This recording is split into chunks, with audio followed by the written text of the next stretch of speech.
or smell it. So, okay, we just set this one. Which what's this one called? This is a dirt hole. A dirt hole. It's a step down dirt hole, but there's different variations.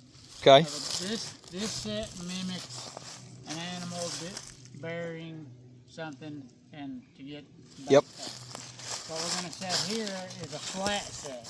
It has no visual. I'm going to try to blend it back in to where it looks natural on the ground, but it more is just territorial, or you even put bait on it or whatever, but it's just a flat, natural looking set. So what they're going to mark. So I'm not going to drill a hole in the ground, I'm just going to punch a couple holes in the ground, and I'll show you what I do with that. I found a rock for my backing. You always want some type of a backing to force them around on top of the trap. So we've got these two spots right here where they're coming through the fence. I mean, we're right on location right here, so we should be good. I might actually move it here where it's literally right between them both. Okay. I think I will. Move it right over here where all these roots are probably at. Pretty typical.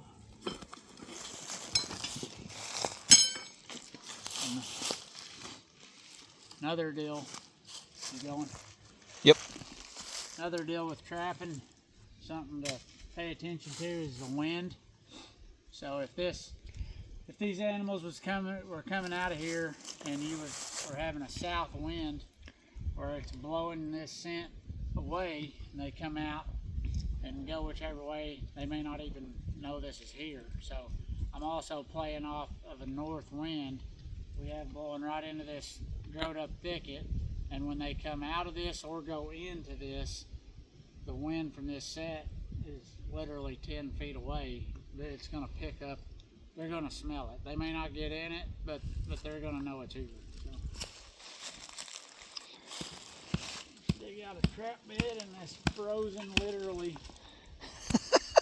Yeah, we are frozen. Today's the warmest day we've had in, I don't know, probably a week. Holy cow. And it's still, I don't know what it is right now, but it's got to be in the 30s still, I think. This is a bad trap bed right here.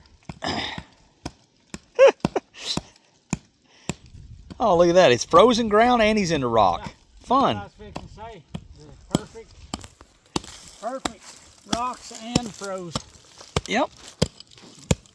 So it's only going to take about double my energy today to set one trap. Start a fire hitting. Yeah, I love it, man. We got sparks flying and everything here. Stuff. I'm telling you, picked a good day to film because this is reality. That's right. Things are hard sometimes. You just got to power through it. I mean, someday I'm going to go trap in Kansas and I'm just going to enjoy trapping. Probably dig a trap bed up there with your pinky finger. I bet. Not here. Especially not today. Probably But you know, I mean, the whole goal here, guys, and I'm you know, talking to you from a perspective of my management goals on our farm, and, you know, ultimately trying to increase the, you know, the survivability of my fawns, my turkey, my quail, and, you know, trapping is kind of a lost art. You know, the money in it is not there. Like when I was a kid, guys did it for the money. I mean, they literally trapped for the money because furs were that valuable. And now, you know, it's just a different world. But, you know, thank goodness I have a connection with Kyle. And so wherever you're at, whether it's you personally, you know, this may be something that you try to learn how to do. And I can tell you this, if your goals are to get turkey, quail, increase your fawn survivability, this is probably the single best tool that you can use for, you know, for accomplishing that.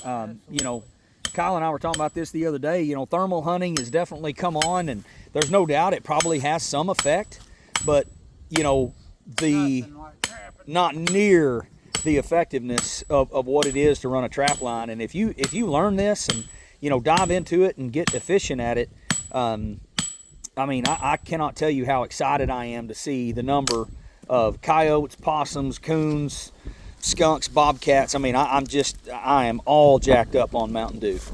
And, you know, my point is it's like any other skill. It's like anything else. It just takes a little time and it takes, you know, some effort learning and so on and so forth. So that's what we're doing. So whether you can do it or you can find somebody, you know, like a local Kyle that maybe, you know, has a small fee they would charge, or they just love to do it or whatever. But, you know, in the grand scheme of things, in my opinion, it's a very small investment, whether it be time, you know, to learn the skill, to become proficient at it, or a little bit of money to pay somebody to do it. I think the effect that it has on your wildlife and your management goals, it can be really, really high.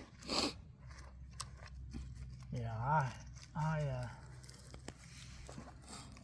I just trapped my lease for deer and turkey. I was telling Zeke, and we caught 105 animals. A lot of them are nest predators, but animals nonetheless. We caught 105 animals in probably 3 or 3.5 weeks, which is pretty crazy around Think here. about that. 105 animals in less than a month. 40. I mean, imagine the amount of impact that he had on his wildlife and on his management just by doing that. Yeah. We caught 40 possums.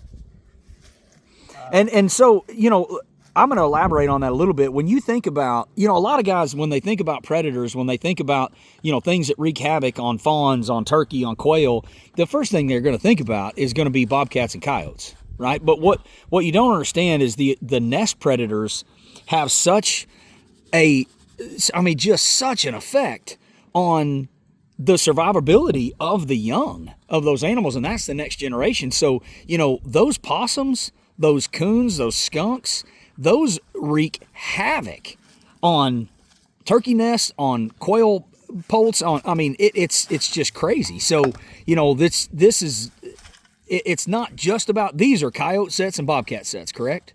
Yeah. Or pretty much they're coyote. everything. No, we're. So you might catch a coon in this. Oh, absolutely. Okay. Oh, this has just as much of a chance of catching a coon as it does a coyote. Okay. Or anything. I'm really.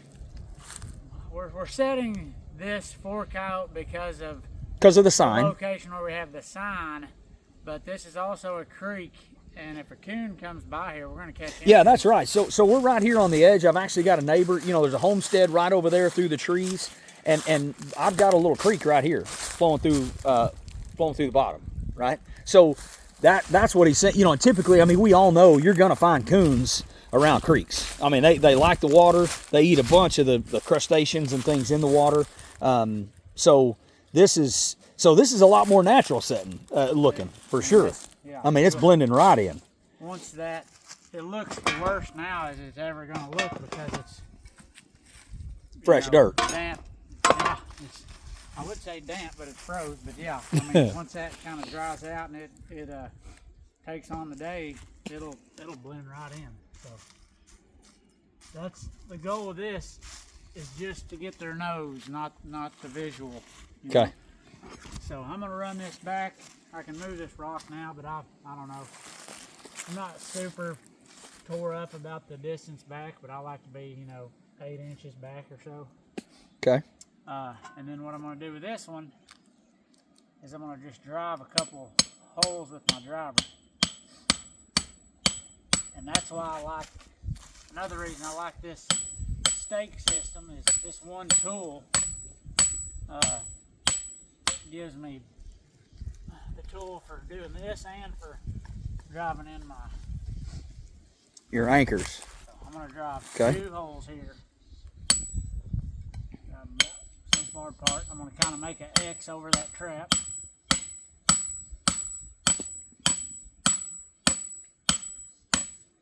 Get it down there good enough to put some scent down in there. And then that's pretty much what it is.